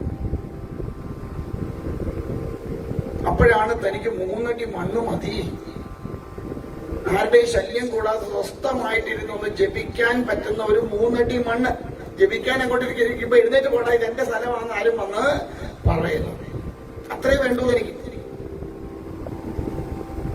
അതിൽ 2 അടി കൊണ്ട് സർവ്വലോകങ്ങളും വളർന്നു കഴിഞ്ഞപ്പോ 3ാമത്തെ അടി വെക്കാൻ എവിടെ എന്ന് ചോദിക്കുമ്പോ ബുദ്ധിമാനായിട്ടുള്ള ഇന്ദ്രസേനൻ പ്രഹ്ലാദന്റെ പൗത്രനാണ്. പ്രഹ്ലാദന്റെ പുത്രനായ വിരോചനന്റെ പുത്രനാണ് ഇന്ദ്രസേനൻ. അപ്പോ ആ 3ാമത്തെ അടി സത്യലംഘനം വന്നുകൂടാ. പണ്ട് അങ്ങനെയുണ്ട്, പറയുന്ന വാക്ക് പാലിക്കണം നിർബന്ധമുണ്ട്. അപ്പൊ ആ പറഞ്ഞ വാക്ക് പാലിക്കപ്പെടണം എങ്കിൽ 3ാമത്തെ അടി വെക്കാൻ ഇടം വേണം. അതിനെന്ത് ചെയ്തു? തനിക്കുണ്ടായ അഹങ്കാരം അതെവിടാ ബാധിക്കാം? അഹങ്കാരം എവിടാ ബാധിക്കുന്നേ? അഹങ്കാരം പിടിക്കുന്ന എവിടെയാ? മനസ്സിലാ? ഉറപ്പിച്ചോ? അഹങ്കാരം പിടിക്കുന്നത് മനസ്സിനാണോ?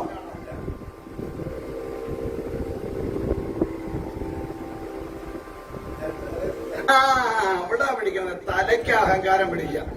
അതുകൊണ്ടാ പണ്ടൊരു പറഞ്ഞില്ലേ, ഇവിടെ തേരാപ്പാരാ നടന്നാൽ അവൻ ഗവൺമെന്റ് പോയി ചില കാശുണ്ടാക്കി കഴിഞ്ഞപ്പോഴത്തേക്ക് അവന്റെ ഒരു തലയുടെ കനം. അപ്പൊ കനം ബാധിക്കുന്ന എവിടെയാ? തലയ്ക്ക്. അപ്പോഴാണ് ഇങ്ങനെ നിൽക്കാൻ തോന്നുന്നത് നമുക്ക്. ഇത് പിന്നെ കുനിയാത്ത അന്നേരം അഹങ്കാരം ബാധിച്ചു കഴിയുമ്പോഴാണ് പിന്നെ എങ്ങും കുനിയത്തില്ലാന്ന് തോന്നുന്നത്. മനസ്സിലായില്ലേ? അപ്പൊ താൻ ഇതെല്ലാം സമ്പാദിച്ചപ്പോ തനിക്കുണ്ടായ അഹങ്കാരം അതാരെ അറിയാൻ കഴിഞ്ഞില്ല? ഈശ്വരനെ അറിയാനായിട്ട് കഴിയാതെ പോയ ഈ അഹങ്കാരം ബാധിച്ച തല. ഇനി ഇതേ ഉള്ളൂ തന്റെ. എന്റേതെന്ന് പറയാൻ ഈ ശരീരം മാത്രമേ ഉള്ളൂ. ബാക്കിയൊക്കെ ആരെ കൈയടക്കി? ഭഗവാൻ അളന്നെടുത്തു കഴിഞ്ഞു. തന്റേതെന്ന് വിചാരിച്ചിരുന്ന മുഴുവൻ ഭഗവാൻ അളന്നെടുത്തു. സത്യലംഘനം വരുത്താനും പറ്റില്ല.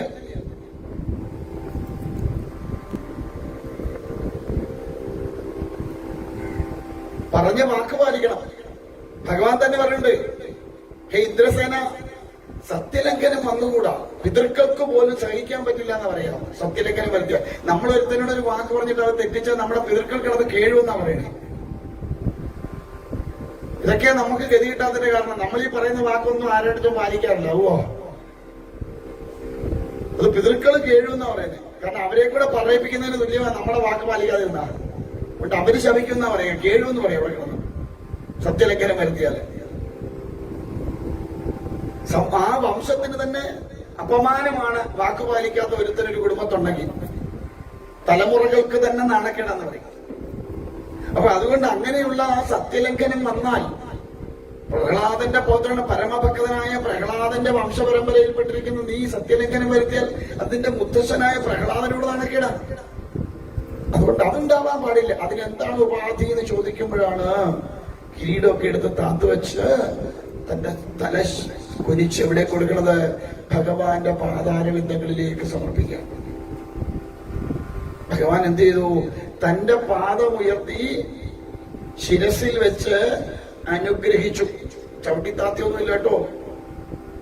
അനുഗ്രഹിച്ചിട്ട് പറഞ്ഞു, ഹേ ഇന്ദ്രസേന, തനിക്കെല്ലാം നഷ്ടപ്പെടും എന്ന് തന്റെ ഗുരു തന്നോട് പറഞ്ഞിട്ടു പറഞ്ഞ വാക്കിനെ സത്യലംഘനം വരാതെ പാലിക്കാൻ വേണ്ടി എല്ലാം ബലി കഴിക്കാൻ തയ്യാറായവനായതുകൊണ്ട് നിനക്ക് ഞാൻ ഇന്നൊരു പേരിടുന്നു. എന്ത്?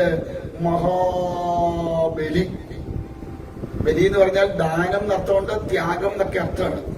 അത്ര മഹത്തരമായ ത്യാഗത്തെ ചെയ്തതുകൊണ്ട്, ആ ബലിയെ ചെയ്തതുകൊണ്ട് നീ ഇന്നു മുതല് മഹാബലി എന്നറിയപ്പെടും. എന്നിട്ടോ നിന്നെ എവിടെ പോയിരിക്കണം? സുതലത്തിൽ പോയിരിക്കണം. 14 ലോകങ്ങളിൽ വെച്ച് ഏറ്റവും ശ്രേഷ്ഠമായ സ്ഥലമാണ് ദേവലോകം. ഇന്ദ്രലോകം പോലും അത്രയും സുഖം ഉണ്ടാവില്ല. സുതലം, അവിടെ പോയിരിക്കണം. എന്താ നിന്നെ ഇപ്പൊ അങ്ങോട്ട് വിടാനുള്ള കാരണം? ഈ മന്വന്തരത്തില് നീ അല്ല ഇന്ദ്രനായിട്ടിരിക്കേണ്ടത്. അതിനർഹതയുള്ളവനെ എടുത്തു മാറ്റിവെച്ച് നീ കയറിയിരുന്നാൽ അത് ശരിയാവില്ല. കാലചക്രത്തിന്റെ ഗതിമാണ്. അതുകൊണ്ട് അടുത്ത മന്വന്തരത്തിലെ ഇന്ദ്രനാണ്. അടുത്ത മന്വന്തരത്തിലെ ഇന്ദ്രനാകുന്നത് വരെ നീ എവിടെ ഇരിക്കുക? സുതലത്തിലിരിക്കുക. പാതാളത്തിലിരിക്കുന്നത് രാക്ഷസന്മാരും നാഗങ്ങളുമാണ്. അവിടെ ഭഗവാന്റെ ഭക്തനെ കൊണ്ടിരുത്തില്ല. എന്നിട്ട് എന്ത് ചെയ്തു? നീ അതും പറഞ്ഞിട്ടാണോ? ഭഗവാൻ തന്നെ ഇന്ദ്രസേൻ എന്ത് ചെയ്തു? കാവലായിട്ട് നിൽക്കുക. അവിടെ തന്റെ ഭക്തന് കാവലായിട്ട് നിൽക്കുന്നത് ഭഗവാനാണ്. പിന്നെ എങ്ങനെയാ ഭഗവാൻ അധർമ്മിയാകുക? ചിന്തിച്ചു നോക്കൂ. അപ്പൊ അത്രമാത്രം ഭക്തനോട് പ്രേമമുള്ള, അല്ലെ ഭക്ത വാത്സല്യമുള്ള ഭഗവാൻ അർഹതയില്ലാത്തടത്ത് കയറിയിരുന്നപ്പം അത് ചെയ്യാൻ പാടില്ലാത്തതാണെന്ന് ബോധിപ്പിച്ചുകൊണ്ട് മാറ്റിയിരുത്തിയതാണ്. ഇപ്പൊ കഴിഞ്ഞ വർഷത്തെ ആചാര്യം ഇങ്ങോട്ട് വരാന്ന് വിചാരിക്കാൻ എന്നോട് പറയാം, ഇറങ്ങി പോണോ, ഞാൻ ഇവിടുത്തെ ആചാരം പറഞ്ഞാൽ പറ്റുമോ? എന്താ കാരണം? എന്താ ഇവിടെ ഇരിക്കാൻ വയ്യാത്ത? ഈ വർഷം ആചാരനായിട്ട് വന്നത് ആരാ? ഞാൻ. അത് കഴിഞ്ഞ വർഷത്തെ ആചാരനായിരുന്നു. ആ അധികാരത്തിൽ ഇവിടെ വന്നിരിക്കാൻ പറ്റുമോ? ഇല്ല. ഇത്രയേ ഉള്ളു കാര്യം. അപ്പൊ അർഹതയില്ലാത്തിടത്ത് കയറിയിരിക്കാൻ പാടില്ല. ഇനി നമ്മുടെ വിഷയം, മാവേലി നാട് വാണിയുടെ കാലം മനുഷ്യരെല്ലാരും ഈ ഒരു പാട്ടാണ് നമ്മളെ. ഇനി അതും പോട്ടെ, നമ്മൾ പണ്ട് കാലത്ത് ഈ പൂക്കളം ഇടുമായിരുന്നു, ഇല്ലേ? ഈ പൂക്കളത്തിന്റെ മധ്യത്തില് ഒരു രൂപം ഉണ്ടാക്കി വെക്കുന്നു. ഉണ്ടോ?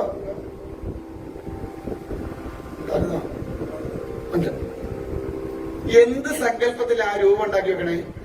ആരുടെ സങ്കല്പത്തിലാ?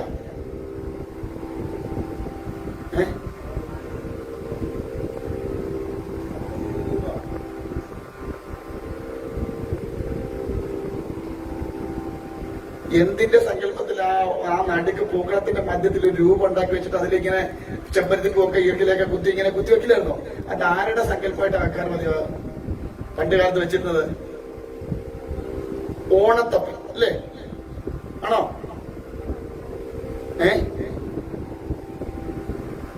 എന്നിട്ട് വേറൊരു അപ്പനൂടെ ചേർത്ത് പറയാം എവിടുത്തെ അപ്പനാന്ന്. എവിടുത്തെ? തൃക്കാക്കര അപ്പൻ അല്ലേ? അങ്ങനല്ലേ പറയാറ്?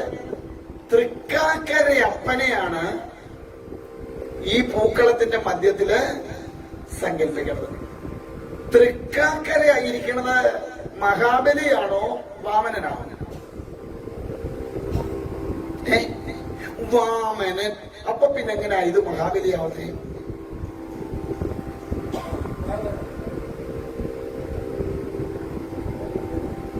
തൃക്കാക്കര ഇരിക്കാന്ന് അപ്പം വാമനനാന്ന് ഉറപ്പിച്ചല്ലോ ഇല്ലേ? ഉറപ്പിച്ചോ? ഉറപ്പിച്ചു. അപ്പൊ പിന്നെ എങ്ങനെയാ ഈ ഓണം വരവേൽക്കാൻ മഹാബലിയെ കാത്തിരിക്കുന്നത്? എങ്ങനെയാ? മഹാബലിക്ക് എന്താ അവിടെ ഇതുള്ളത്?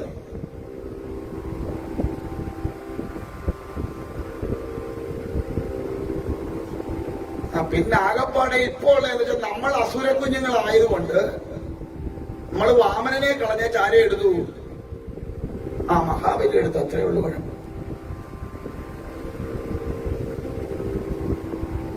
ഇവിടെ മഹാബലി എന്ന് പറയുന്ന ആ ഒരു സ്വരൂപത്തെ അല്ലെ ആ ഒരു വ്യക്തിയെ അല്ലെങ്കിൽ ആ ഒരു ഭക്തനെ സ്മരിക്കുന്നത് ഭഗവാനോട് ചേരുമ്പോൾ മാത്രമേ ഉള്ളൂ.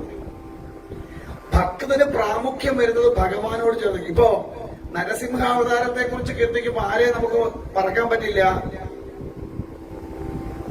ആരെ മറക്കാൻ പറ്റില്ല?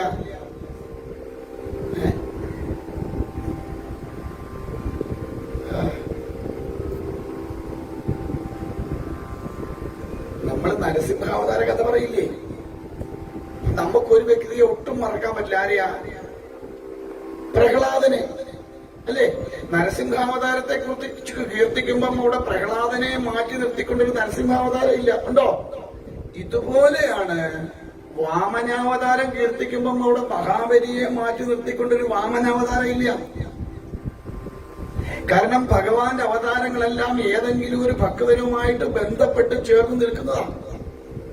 അതുകൊണ്ട് ഇവിടെ വാമനാവതാരത്തെ കീർത്തിക്കുമ്പോൾ ആരെ കൂടെ ഓർക്കും? ആ മഹാബലിയെ കൂടെ ഓർക്കുന്നതാണ്. അല്ലാതെ കേരളം കാണാനൊന്നും ഏത് ബലി വരില്ല, മഹാബലി വരില്ല. ഇപ്പൊ പറയണത് ചതിയനായ വാമന, തങ്കപ്പെട്ട പിന്നെ മഹാബലിയെ ചവിട്ടി താഴ്ത്തി എല്ലാം പിടിച്ചടക്കി ചതിയനായ വാമനനെ ഞങ്ങൾ ആരാധിക്കില്ല. ആലോചിച്ചോണേ എവിടെ പോകുന്നു ഇടപാടെന്ന്. ഞാൻ ആലോചിച്ചപ്പോ ശരിയാ, ഇവർക്കൊന്നും വാമനനെ ആരാധിക്കാനും പൂജിക്കാനും ഉള്ള അർഹതയില്ല. കാരണം ഇത് മുഴുവൻ അസുര കുഞ്ഞുങ്ങളാണ്. അസുരൻ എപ്പോഴെങ്കിലും ദേവനെ പൂജിക്കുവോ? പൂജിക്കില്ല. അപ്പൊ പിന്നെ അത് പറഞ്ഞിട്ട് കാര്യമില്ല. ആസുര ജന്മങ്ങളായിട്ടുള്ളതിനൊന്നും ആരെ പൂജിക്കാൻ പറ്റില്ല? ദേവനെ പൂജിക്കാൻ പറ്റില്ല. അവിടെയാ കുഴപ്പം. ഇനി മാവേലി നാട് വാണിടും കാലം, ഇതാ നമ്മുടെ മറ്റൊരു കോംപ്ലിക്കേറ്റഡ് കേസ്. ഞാൻ ഒരുപാട് ആൾക്കാരോട് അന്വേഷിച്ചു. അങ്ങനെ അന്വേഷിച്ചിരുന്നപ്പോ ചില ആൾക്കാർ പറഞ്ഞ ഒരു കഥയുണ്ട്. കഥയോ നടന്നോ പണ്ട്, ശരിയാണോ തെറ്റാന്നൊന്നും എനിക്കറിയില്ല കേട്ടോ. എന്റെ ഒരു എളിയ അറിവ് ഞാൻ പങ്കുവെക്കാം. പണ്ട് കാലത്ത് കേരളത്തിൽ ഈ നാട്ടുരാജ്യങ്ങൾ ഉണ്ടായിരുന്നു ഇല്ലേ? ഇല്ലേ? ഓരോ നാട്ടുരാജാക്കന്മാരായിരുന്നു. നാടൊന്നും മിണ്ടുന്നില്ല. ആണോ അല്ലേ? ഓരോ നാട്ടുരാജാക്കന്മാരായിരുന്നു ഭരിച്ചുകൊണ്ടിരുന്നത്. അങ്ങനെ നാട്ടുരാജ്യങ്ങൾ ഭരിച്ചുകൊണ്ടിരുന്ന ഒരു രാജാവ് അറിയപ്പെട്ടിരുന്നത് മാവേലി എന്നാണ്. അദ്ദേഹം ശ്രേഷ്ഠനായ ഒരു ഭരണാധികാരി ആയിരുന്നു. അങ്ങനെ അദ്ദേഹത്തെ പ്രകീർത്തിച്ചുകൊണ്ട് അദ്ദേഹത്തിന്റെ സഭയിലുള്ള ഏതോ ഒരു കവി അദ്ദേഹത്തെ പ്രശംസിച്ചുകൊണ്ട് എഴുതിയതാണ് ഏത്? ഈ മാവേലി നാട് വാണിയുടെ കാലം മനുഷ്യരെല്ലാരും ഒന്നുപോലെ എന്നുള്ളത്. മനസ്സിലായോ? അങ്ങനെ ആ രാജാവ് ഭരിച്ച കരയാണ് ഏത്? മാവേലി കര.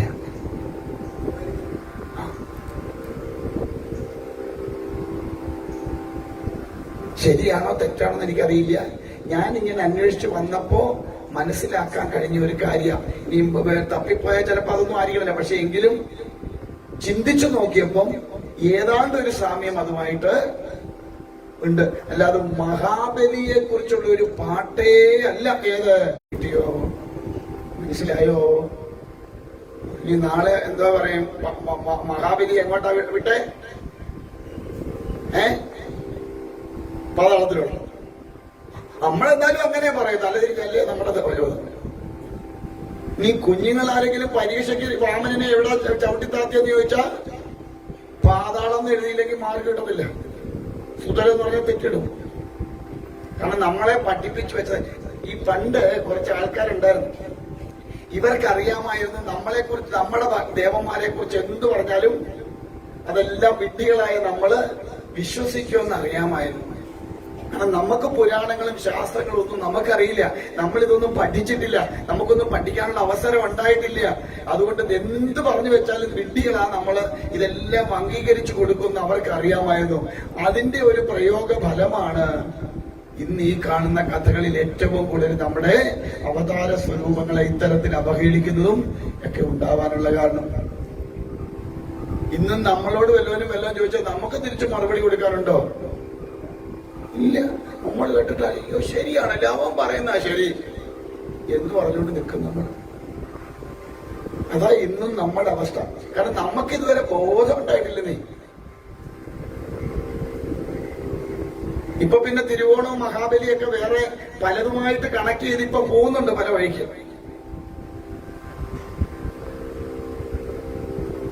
അറബി രാജ്യത്തു നിന്ന് വന്ന ആരാണ്ടാണ് മഹാബലി എന്നൊക്കെ ഇപ്പൊ പറഞ്ഞു വെക്കുന്നുണ്ട്. കൊല്ലത്തുണ്ടായ വർഷമാണ്, അതുകൊണ്ടാണ് അതിന് കൊല്ലവർഷം എന്ന് പേരിട്ടതെന്നൊക്കെ പറഞ്ഞു വരുന്നുണ്ട്. ഇപ്പൊ കൊല്ലത്ത് വെച്ച് ആ വർഷം ഉണ്ടാക്കിയത് അത്രയും, അതുകൊണ്ട് അതിന് കൊല്ലവർഷം എന്ന് പേരിട്ടതെന്ന. ശരി. അപ്പൊ ഇങ്ങനെ ഒരുപാട് നമ്മളെ പറഞ്ഞു പറ്റിക്കാനായിട്ട് ഇതുപോലെ നമ്മുടെ വീട്ടിൽ കാണും ഭഗവത്ഗീത സന്ദേശം എന്നും പറഞ്ഞു. ഉണ്ടോ? തൂക്കിയിട്ടുണ്ടോ ഭഗവത്ഗീത സന്ദേശം? ഉണ്ടോ? തൂക്കിയിട്ടിട്ടുള്ളവർ കൈപൊക്കിക്കേ. ഈശ്വര, അതിനാരും ഉണ്ട്. എന്തോ അത് എഴുതി വെച്ചേക്കുന്നേ?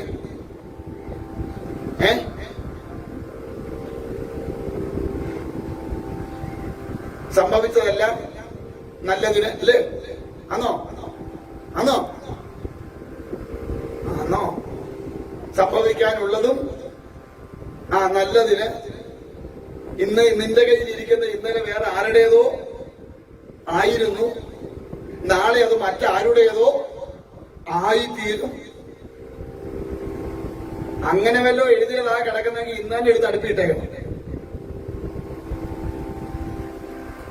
അത് ഭഗവത്ഗീത സന്ദേശമല്ല.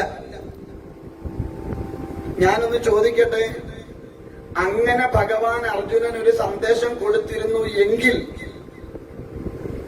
ഭഗവാൻ അർജുനനോട് പറഞ്ഞാൽ പോരെ, അർജുന നീ ആരെയും കൊല്ലാനൊന്നും നിൽക്കണ്ട, ഈ സംഭവിക്കണതൊക്കെ നല്ലതിനാണ്, നിന്റെ തല പോയാൽ അതും നല്ലതിനാണ്, അതുകൊണ്ട് നീ അടിക്കാനൊന്നും നിൽക്കണ്ട, ഇതൊക്കെ അങ്ങ് പൊക്കോട്ടെ.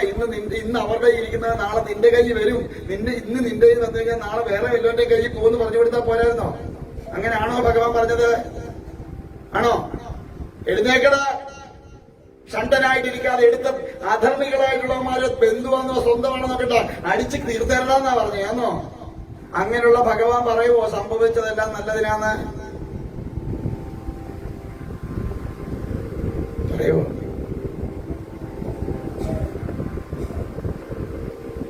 നമുക്ക് ഭഗവാൻ ഭഗവാന്റെ കാരണം ഭഗവത്ഗീത നമ്മൾ ഗീത കണ്ടിട്ടുണ്ടെന്ന് വെച്ചാൽ ഗീത കണ്ടിട്ട് അപ്പുറത്തെ ഗോപാലചന്ദ്രന്റെ മോളെ ഗീത മിനിങ്ങാൻ നല്ല കല്യാണമെന്ന് പറയും. ആ ഒരു ഗീതയെ നമുക്കറിയത്തുള്ളൂ. അതുകൊണ്ട് അതിന്റെ പേരിൽ എന്ത് കൊണ്ടുവന്നാലും നമ്മൾ അത് മുഴുവൻ കാശ് എത്ര രൂപ പറഞ്ഞാലും ഭഗവാന്റെ അല്ലയോ എന്ന് പറഞ്ഞ് മേടിച്ചു.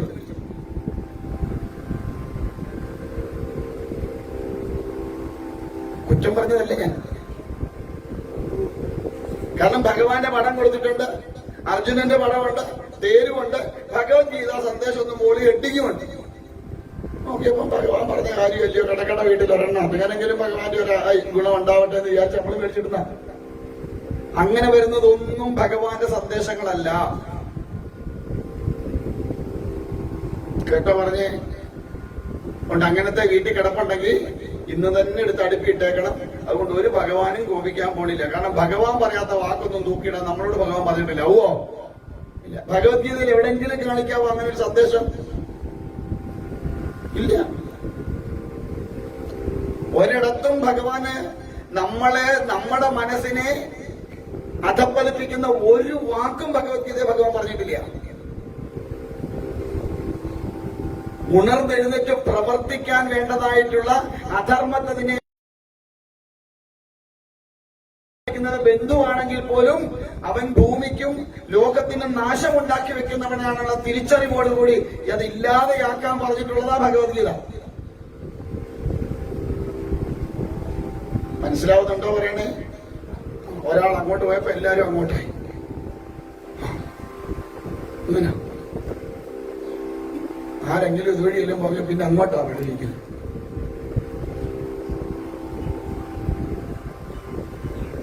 അമ്മ ഇപ്പൊ എന്താ ചെയ്യാൻ പോന്നെ? പറഞ്ഞിറങ്ങണം. ഇനി അവരത് നോക്കിക്കൊണ്ടിരിക്കും. 2 മിനിറ്റ് ഇടാം. അവിടെ ഇരിക്കും. ഇപ്പൊ ഇടാം. അവിടെ ഇരിക്കും. അവിടെ ഇരി. 2 മിനിറ്റ് കഴിയട്ടെ. ഞാനൊന്ന് പറഞ്ഞു നിർത്തിയിട്ട് പറയണം. അല്ല ഇപ്പൊ അമ്മ പറയണ എന്നെ കുഴപ്പം അറിയാം. അമ്മ വാരി എടുക്കുന്നത് ശരിയാണോ, കറക്റ്റ് ആയിട്ടാണോ പറയ്ക്കകത്ത് വീഴുന്നത്? ഇത് നോക്കിക്കൊണ്ട് അവരിക്കും. ഞാൻ പറയുന്നത് ഒന്നും അല്ലേ തന്നെ ശ്രദ്ധിക്കത്തില്ല. ഇനി എതോടെ കണ്ടാൽ പിന്നെ അതും നോക്കിയിട്ട് പറയും. മനസ്സിലാവുന്നുണ്ടോ പറയണേ? അതുകൊണ്ട് ഭഗവാൻ നമുക്ക് അധപ്പതനം ഉണ്ടാകുന്നോ നമ്മുടെ മനസ്സിന് തളർച്ച ഉണ്ടാകുന്നതോമായ ഒരു കാര്യവും ഭഗവാൻ പറഞ്ഞിട്ടില്ല. ഇതാ ഞാൻ മുമ്പേ പറഞ്ഞേ, നമ്മളെ തെറ്റിദ്ധരിപ്പിച്ച് നമ്മുടെ അവതാര പുരുഷന്മാരെ കുറിച്ച് അപവാദങ്ങൾ പറഞ്ഞുണ്ടാക്കി അതെല്ലാം അധാർമികന്മാരാണ് എന്ന് പറഞ്ഞ് നമ്മളെ പഠിപ്പിച്ച് നമ്മളെ ഇത്തരത്തിൽ അധപ്പതിപ്പിച്ചെങ്കിൽ മാത്രമേ ചില ലക്ഷ്യങ്ങൾ ചില ആൾക്കാർക്ക് നേടാൻ പറ്റത്തുള്ളൂ എന്നറിയാവുന്നത് കൊണ്ട് മനഃപൂർവ്വം കെട്ടിച്ചമച്ച കഥകളാണ് ഇത്തരത്തിലുള്ളത്. അതുകൊണ്ട് നമ്മളെ തെറ്റിദ്ധാരണയുടെ വക്കിലെത്തിച്ച് അബദ്ധങ്ങൾ നമ്മളെ പറഞ്ഞു പഠിപ്പിച്ചു.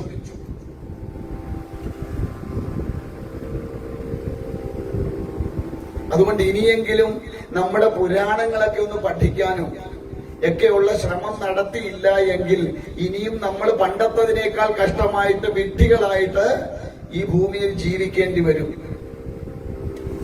അതുകൊണ്ട് മഹാബലി കേരളം കണ്ടിട്ട് പോലും എന്നിട്ട് എന്തെല്ലാം പറയുന്നത്, കഷ്ടപ്പെട്ട് അങ്ങനെ ചവിട്ടി താത്ത് കഴിഞ്ഞപ്പോ നാരായണന്റെ കാലെ കെട്ടിപ്പിടിച്ച് കിടന്ന് കരഞ്ഞ് വർഷത്തിൽ ഒരിക്കലെങ്കിലും ഞാൻ എന്റെ മക്കളെ ഒന്ന് പ്രജകളെ ഒന്ന് പോയി കണ്ടോട്ടെ എന്ന് ചോദിച്ച് അയ്യോ എന്തെല്ലാം ആകെ സഹിച്ചിട്ടാ. എനിക്ക് തോന്നുന്നു അതുകൊണ്ട് അതൊന്ന് ഓണമാക്കുമ്പോ ചില റോഡുകൾ ഇങ്ങനെ കുഴി കാണാം. മഹാബലിക്ക് കയറി വരാനുള്ള വഴിയാണോ എന്ന് സംശയം തോന്നാറുണ്ട് ചിലപ്പോ. ഭൂമി പിളന്നിഞ്ഞ് കയറി പോരുവാന്നാ മഹാബലി. അതും അതിലൊക്കെ രസമല്ല. കേരളത്തിൽ വരുന്ന മഹാബലിയാണ് കാണേണ്ടത്. പുളുക്കാൻ പിടിച്ച ഒരു വയറും കുളുക്കുളുക്കോന്ന് നടക്കുന്ന ഒരു ശരീരവും ഒരു കൊടയൊക്കെ ആയിട്ട് അതാ രസം. മഹാബലിയുടെ വയർ 1.5 കിലോമീറ്റർ മുമ്പിലാ, ബാക്കി പിന്നെ പുറകിന് പോകുന്നേ ഉള്ളൂ.